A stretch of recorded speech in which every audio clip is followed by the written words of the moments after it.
Gente querida, ¿cómo estamos? ¿Cómo andan, muchacha? ¿Todo bien?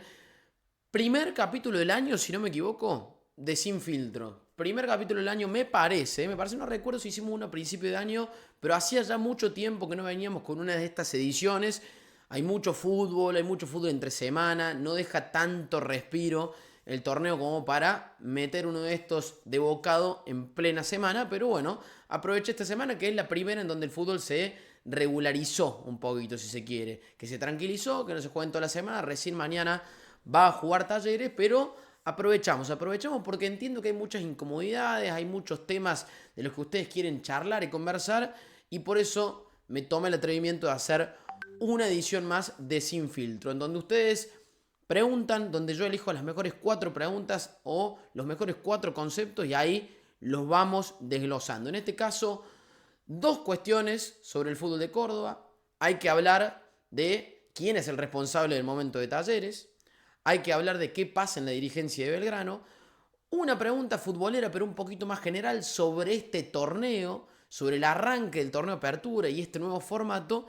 Y una última pregunta que tiene más que ver con el periodismo que con otra cosa, pero que también me gusta mucho responderla porque sé que hay mucha gente del otro lado que también se interesa en el día a día en esto que hacemos y a su vez también mucha gente joven que está pensando en hacer esto en un futuro. Así que esas preguntas siempre me gustan mucho y me gusta también aprovechar este espacio para responderlas. Así que sin más preámbulos, gente, sin más bolonqui y pidiéndoles el me gusta y el comentario, vamos con las preguntas. En primer lugar, Guille Lanz 1913, hincha de Talleres claramente. ¿Quién tiene la culpa del momento de Talleres?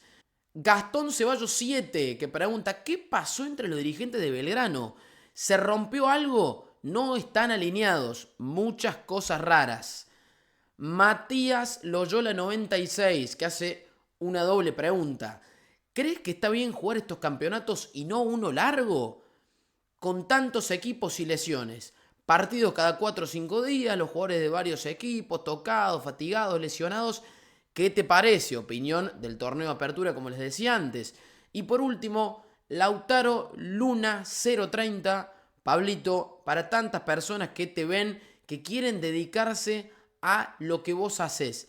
¿Dónde estudiaste? Bueno, ahí está la pregunta en relación al periodismo.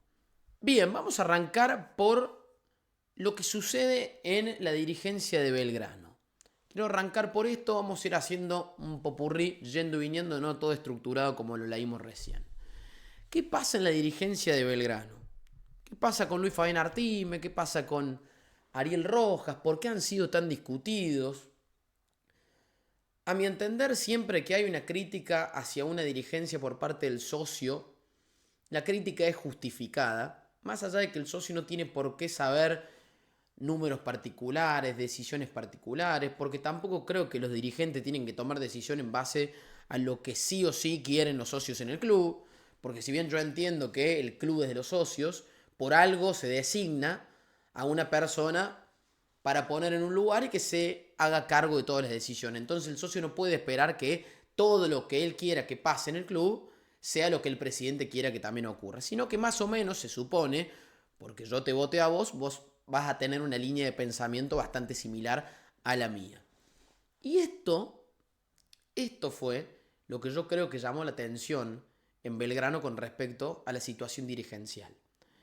Yo creo que en su momento, cuando los socios pusieron a Artime en el lugar de presidente, porque eso es algo de lo que no vos, Luifa, no te tenés que olvidar, que a vos los socios te pusieron en ese lugar, yo creo que los socios esperaban que el transitar del presidente de Belgrano sea bastante similar a lo que fue en esa primera gestión, ¿no? En la gestión de la Primera Nacional, con el campeonato, con el ascenso, con todo lo que significaron las ventas de ese plantel, la venta de Zaperi, la venta de Vegetti, la posterior salida de Barinaga, Longo, etcétera. Todos los pibes del club y todo lo que representaba en un Belgrano campeón de punta a punta en la Primera Nacional, que después se terminó reforzando en la Primera División, porque Farré metió al equipo en unos cuartos de final de una Copa de la Liga, porque lo clasificó a Sudamericana después de ese primer año, porque las cosas se hicieron más o menos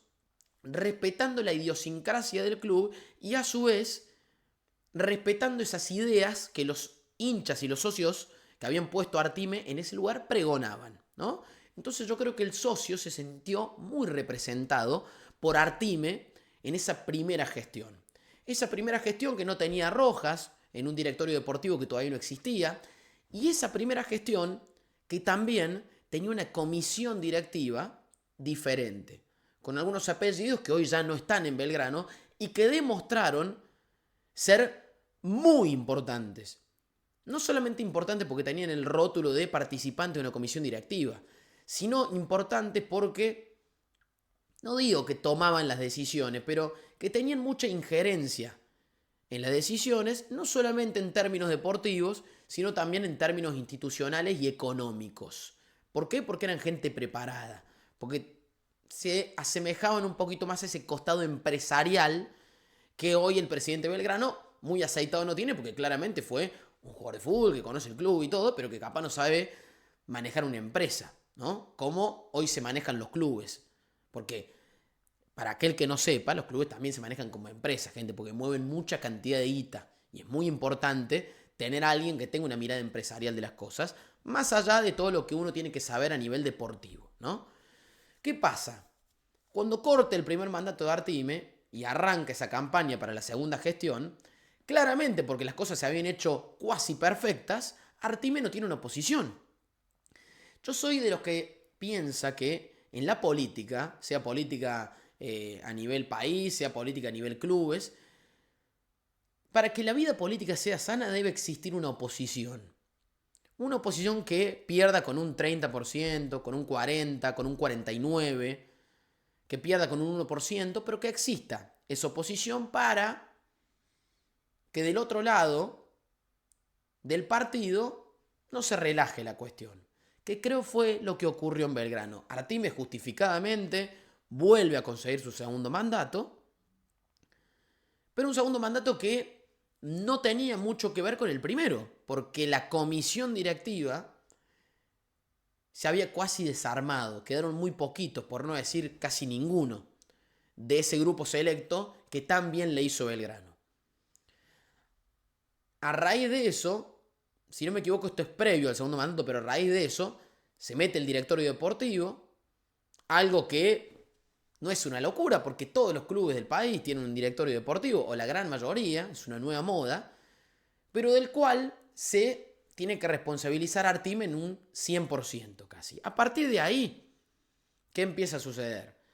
Viene Real a Belgrano, los refuerzos en Belgrano no caen de la mejor manera, se invierte la plata de una forma extraña porque se traen 4 o 5 refuerzos, pero por uno de esos refuerzos se ponen 4 palos, como se puso por Ubita Fernández. Termina el año, se lo echa Real porque ya no se aguantaba más. Artime sale en una conferencia de prensa a decir que se iba a volver a buscar un técnico con más o menos el mismo lineamiento futbolístico que Real. Viene Arbiti en contra de toda la gente. Artime un día sale a bancar al técnico y a las horas el técnico que había sido bancado por los jugadores también queda destituido. Vuelve Zielinski, que Zielinski no tiene absolutamente nada que ver con el proyecto que pregonaban Artime y Rojas. Todo muy raro. ¿Pero por qué? Porque la comisión directiva, cuando habían decidido Artime, Rojas y compañía hablando de los jugadores que salieron a respaldar al técnico Walter Arbiti después del partido con Banfield, la comisión directiva cuando llegaron a Córdoba le dijeron: Luis Arbiti no sigue. Y si sigue Arbiti, nosotros agarramos, hacemos un pasito al costado y decidimos por nuestra cuenta. Lo tenemos cerquita de cerrar al ruso. Te recomendamos que hagas esto ahora. Arbiti, que había sido bancado por el presidente y por los mismos jugadores, al otro día, pasito para el costado. Entonces, la relación, yo no voy a decir que es buena, que es mala, porque sinceramente en el día a día no la conozco. Pero claramente está empezando a suceder dentro de esta comisión directiva de Belgrano algo similar, por no decir algo que ya es así, que ya había pasado antes con la otra dirigencia. Vamos a hablar un poquito de el fútbol argentino, de este nuevo formato del fútbol argentino, de este torneo apertura, la cantidad de equipos, cómo lo vengo viendo yo hasta el momento. Y en base a esto quiero tocar dos cuestiones particulares. La primera, una conferencia de prensa de Julio Bacari, técnico de Independiente, de hace una semana, si no me equivoco, creo que fue después del partido con Vélez, que Independiente le gana 3-0 al último campeón del fútbol argentino, y en la conferencia de prensa a Bacari le preguntan: ¿te ves como candidato? ¿Crees que Independiente es un candidato? Y Bacari, seguro y al hueso, responde: no. No, porque los candidatos son Boca, River y Estudiantes. Te pueden gustar un poco más, un poco menos cómo juegan. Capaz que no son los tres equipos que más brillan en el fútbol argentino, pero sí son los equipos que tienen el plantel más largo. Porque son los equipos que en el mercado de pases tuvieron la posibilidad de gastar una terrible cantidad de dinero en los jugadores que querían. Porque River trajo lo que quiso, porque Boca trajo lo que quiso y porque Estudiantes en esta nueva metodología de gestión, con Foster Gillett y toda la boludez, fue y trajo al que quiso. Coincido con Bacari, no porque los planteles hagan a los campeones, sino porque este torneo, que se juega cada 3 días, que recién se normalizó en la séptima fecha, es decir, en la mitad de lo que es esta fase regular, también involucra mucho de esto. Involucra mucho de desgaste físico. Involucra mucho desgaste en dos términos. Primero, en que un futbolista puede jugar un día, a los 3 días no, y a los 3 días sí, porque generalmente pasa eso, y hay que ver cómo reemplazar a ese futbolista en esa cortada de semana, si se quiere, y que no decaiga tanto el nivel entre uno y otro. Y por otro lado, porque al momento de que se lesione un jugador, como le ha pasado a los 3 clubes de Córdoba, por ejemplo, con Facundo Suárez en Instituto, con Matías Galarza en Talleres y con Juan Velázquez en Belgrano, tenés que tener la moneda y el plantel conformado para ir a reemplazarlo. Por ejemplo, el caso de Instituto, el 9 titular, capaz no era una gran figura, pero era el 9 titular, y tuviste que salir a buscar un 9 de las apuradas. A Talleres le está pasando algo similar, y perdió a su mejor jugador, o a uno de sus mejores jugadores, y no tiene un plantel nutrido de la calidad de un jugador como Galarza en el pieza por pieza. ¿Se entiende a lo que voy? Entonces, la billetera en estos torneos pasa a cumplir un rol muy importante. Que, ojo, tiene su lado negativo, pero también tiene su lado positivo. Porque al ser una copa, al ser un torneo de eliminación directa, hace falta mucho menos regularidad, mucha menos constancia desde el nivel deportivo para poder quedarte con algo. Por eso yo siempre digo que los campeones en serio, los mejores equipos se ven en los torneos largos. Son los campeones realmente justificados. Después en las copas, y vos me vas a decir: sí, Pablo, el campeón siempre es el mejor. Entiendo a qué va el concepto de que el campeón siempre es el mejor. Porque a la larga es el que levanta la copa. Y algo hizo para levantar la copa. Pero las finales son un partido, gente. Creo que el ejemplo madre de todo esto, y perdón el hincha de Talleres, es la final Talleres-Patronato. ¿Patronato el campeonato? Por supuesto, fue el mejor porque fue campeón y porque le ganó Boca y River antes que a Talleres. Pero es un partido. Te tenés que levantar bien ese día.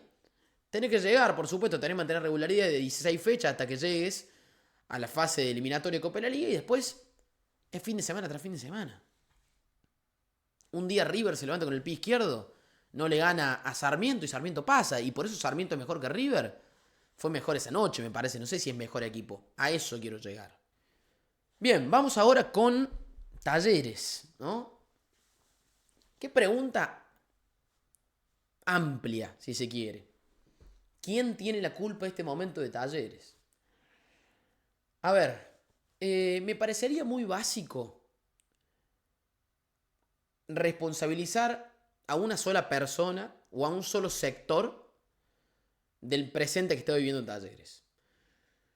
Yo creo que los responsables son todas las partes, pero sí creo que hay un orden de responsabilidades, ¿no? En ese orden de responsabilidades, yo pongo en primer lugar a la dirigencia, en segundo lugar al entrenador y en tercer lugar a los jugadores. No porque los jugadores estén en tercer lugar significa que tienen un nivel de responsabilidad mucho menor al del resto de las partes. Yo creo que entre uno y otro hay poquita diferencia, pero hay una diferencia en fin. ¿Por qué? Porque es toda una cadena de el por qué Talleres está como está. En primer lugar voy a responsabilizar a la dirigencia, al presidente Andrés Fassi. Creo que es el máximo responsable de este momento de Talleres porque no nutrió al plantel como lo tenía que nutrir. Y acá no voy a volver a hacer una historia del mercado de pases, porque ya todos sabemos, todos saben qué opino de esto, ya lo he dicho un montón de veces, y a su vez también creo que es seguir echando leña al fuego sobre algo que está clarito y a la vista de todos. A Talleres le faltan jugadores en todas las posiciones. Talleres tiene solamente 2 centrales a la altura de un equipo que aspira a ser campeón de la primera división o por lo menos a competir. A Talleres le faltan 2 extremos por afuera mínimamente, o jugadores picantes. A Talleres le hace falta un 9 que haga goles. Y después, porque más allá de todas estas ausencias, creo que también hasta Talleres se ha mal administrado. Porque el ir a poner 5 palos por un jugador que te va a rendir de acá a 6 meses es una cosa de loco, gente. Porque si de acá a 6 meses Rick rinde, no significa que está bien el haber ido a poner 5 palos ahora. Porque un jugador por el que vos vas a poner 5 palos es un jugador que tiene que venir y rendir ya. Vos podés poner, como hiciste con Angulo, ponele, un palo 200. Que no digo que sea una monedita, pero es mucha menos guita que 5 palos. Vas a poner un palo 200, un jugador viene, lo das a préstamo 6 meses, un año, se foguea y lo traes acá. Que creo lo que va a suceder, por ejemplo, con Angulo, que ahora en Central Córdoba la está rompiendo. Pero vos vas a poner 5 palos por un jugador para que venga a jugar ya mismo. Ya mismo. No hay forma de bancarlo. Entonces, ya va mucho más allá de armó bien o no el plantel. También hay muchas incoherencias. Muchas incoherencias. Porque como también te dicen, Talleres mantuvo el plantel, hizo el esfuerzo. Sí, Talleres mantuvo un plantel subcampeón, pero que también es parte de muchísimos fracasos el año pasado que tienen que ver con que el plantel siempre estuvo falto de jerarquía. ¿Por qué no pudo definir en la última fecha con Newell's? ¿Por qué perdió la serie con River de la Copa Libertadores? ¿Por qué se quedó afuera con Boca de la Copa Argentina? Entonces, es un poco y un poco. Ahora, arrancando de ahí, paso al técnico. El técnico que ya empieza a ser responsable de no poder hacer que el equipo juegue como esas últimas 5 fechas del torneo de la Liga Profesional del año pasado. ¿Cómo me explican ustedes que un equipo que metió 6 partidos seguidos de victorias con la presión que significaba el final del torneo, hoy no puede levantar la pata del piso? Y haya ganado un solo partido contra el recién ascendido 1-0 de visitante y haya sacado un punto de 9 de local. Claramente, como se lo dije en el último análisis del partido contra el Atlético Tucumán, el técnico no le encuentra la vuelta al equipo. No la encuentra, no la está viendo, llámenlo como ustedes quieran. Pero el técnico ya empieza a ser responsable porque él sí tiene, a pesar de necesitar más jugadores, el plantel básicamente idéntico al del final del torneo pasado. Ahora, ¿qué me lleva a pensar eso a mí? Que fue un golpe anímico y algo emocional que llevó a que Talleres juegue como jugó esas últimas fechas. Y por último están los jugadores. Porque los jugadores juegan, cuando miran para el costado, con los mismos que jugaban hace 2 meses. Y es un caso similar al análisis que se hace del técnico, pero básicamente trayéndolo a los jugadores. Es mirar para el costado y tener al mismo. Es mirarte la camiseta y tener la misma. Entonces, también hay que empezar a responsabilizar a los jugadores que están pasando un momento muy malo. Muy malo. Porque Talleres no tiene 9, no trajo otro 9, pero los que tiene tampoco aprovechan las oportunidades. Porque la realidad es que si hoy a Talleres le hubiesen ido a buscar un 9 de jerarquía y hubiesen puesto la que tenían que poner por un 9, tanto Nahuel Busto como Girotti como Tarragona estarían comiendo banco no solamente porque le pusieron a alguien encima, sino porque tampoco están haciendo la fuerza para quitar ese lugar. Porque ahora se están peleando por ver quién no juega, no quién juega. ¿Quién no juega? ¿Quién es el menos peor para entrar y jugar? ¿Quién es el que más va a rendir en base a algo que nada tiene que ver con los número 9, que es bajar la pelota, pivotear, poner el culo? Porque eso es lo que se le valora a los número 9 de Talleres hoy. Entonces es una situación grave que yo creo que tiene 3 responsables en distinto orden si querés, pero que no dejan de ser responsabilidades bien marcadas. Y por último tengo esta pregunta con respecto a la carrera, el periodismo y un poco de lo que hago. Específicamente la pregunta va direccionada a en qué facultad estudié yo. Mira, yo antes de responder esto quiero arrancar a decir que, gente, el periodismo no se estudia. No se estudia. El periodismo es hacer, es equivocarse, es calle. Si hay que prepararse, si hay que estudiar, si hay que hacer prácticas, pero el periodismo no porque yo salga con diplomas de de la facultad significa que voy a ser buen periodista. ¿Eh? Ahora, el periodismo es muy amplio, tiene muchas áreas diferentes, pero por lo menos en lo que hago yo, que es práctica pura, porque es hablar, porque es debatir, porque es opinión, porque es la calle, es el estar entrevistando a la gente, es el estar hablando con los protagonistas. Eso no se estudia, gente, ¿eh? No se estudia, eso es prueba y error. ¿O ustedes se creen que yo la primera vez que me senté a hablar a una cámara podía hablar 25 minutos de corrido sin trabarme como lo hago ahora? No, por supuesto que no, es prueba y error, prueba y error. Nadie es un periodista excepcionalmente preparado, apenas arranca, y uno nunca termina de mejorar, uno siempre tiene cosas para mejorar. Entonces quiero que entiendan que el periodismo no es una carrera como la abogacía, que vos tenés que saber conceptos, teorías. No hay una sola forma de hacer periodismo. Cada periodista se luce a su manera, cada uno tiene su forma de hacer periodismo, porque es muy amplio y es muy auténtico, por suerte. Por suerte no te dejan encasillarte, hay veces que te obligan a encasillarte, pero lo bueno de hoy, toda esta independencia que te traen las redes sociales, es que uno puede ser libre y expresarse como quiere, a pesar de que debería ser lo lógico. Pero repito, esto no se estudia, gente, no se estudia. Por eso a vos que estás del otro lado, si sos todavía pendejo y estás pensando en estudiar esto, arranca hoy, hoy, porque si yo me pudiese arrepentir de algo, si es de algo de lo que me arrepiento de todo lo que hice, fue de no haber arrancado antes. Hoy un celular ya es una herramienta de trabajo para equivocarte, para hacer, para inventar. Hagan, yo lo que les recomiendo que hagan es, vayan a las canchas, hagan notas, hagan periodismo de la forma que quieren, videos, lo que ustedes quieran. Pero arranquen ahora, si quieren escribir, escriban ahora. Sáquense ese miedo que en la facultad no se lo van a sacar. Ahora, yo estudié en el Colegio Universitario de Periodismo, en el CUP, la Facultad de Comunicación en Nueva Córdoba. Era una facultad de periodismo más generalizado, no era abocado a ninguna especialidad. Ahora, si van a estudiar periodismo deportivo, yo personalmente recomiendo la Mariano Moreno, porque generalmente lo importante de la facultad no es ni siquiera cómo dictan la carrera, sino quiénes son los profesores, qué salida laboral tiene la facultad, que se estudie específicamente el periodismo deportivo, que te dejen faltar una clase porque tenés que ir a cubrir un entrenamiento de un club. Esas cosas te las permite el Mariano Moreno. Así que si piensan estudiar periodismo deportivo, es el lugar que yo recomiendo personalmente, a pesar de no haber estudiado ahí. Gente, hasta acá el video, ¿eh? Gracias como siempre por llegar hasta el final y por sumarse. Me dejan su me gusta y su comentario acá abajo, que los quiero leer a todos ustedes. Nos reencontramos mañana con lo que será el partido de Riestra y Talleres por otra fecha más del torneo de apertura, ¿eh? Chau, chau.